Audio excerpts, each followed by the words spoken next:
Today I'm going to turn an old OSB footlocker into 2 shelves for my new makerspace.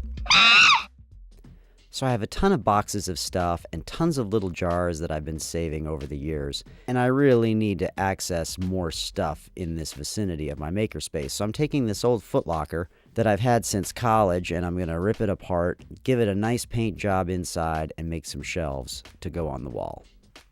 I gave the 2 pieces a quick cleaning, and I had this black paint lying around, so on to some quick painting on the inside, get everything covered in black.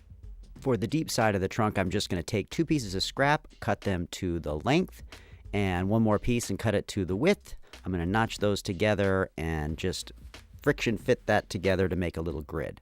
The internal structure gets a paint job and then gets installed in the trunk. I'm going to add a few little screws from the outside to just further strengthen and give some rigidity to the structure. And so that's pretty much it. It's ready to go on the wall. I need to get rid of this old acoustic foam and just mount it on the wall. Not the easiest thing for a one-man job, but definitely doable. I did a couple of quick touch-ups on the paint and on to shelf number 2. While the first shelf didn't really cost me anything because it was from scrap, I bought a piece of MDF for about $10 and cut it into 2 1/4 inch wide strips to make all the shelves for the inside of the top half of the footlocker, which is going to store all these jars. As I start assembling the structure together, I've been dying to try the CA glue with accelerator, so I picked some of that up. Really helped me to just tack this into place before I put some screws in to give it some additional rigidity. And so once all the pieces were in place, another coat of paint on the internal structure of this shelf, and it's ready to install as well. Now that they're both on the wall, all that's left is to fill them up.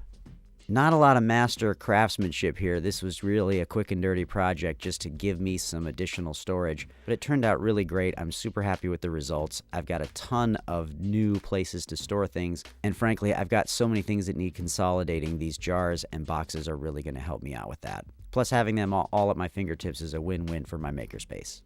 Thanks so much for watching. We do appreciate it. Hope you consider clicking the subscribe button down below. My name's Dave. Thanks for watching Feeding My Maker Monkey. Just want to say thank you to a number of new subscribers in the last week. Thank you to Warped Legacy, Papa Texas, LED 8541, Seth Widener, Life on the Trail, RG Outside, WKZZR Productions, DJC 653, Jaybird 1977, and the Magnum Channel. Thank you all for subscribing.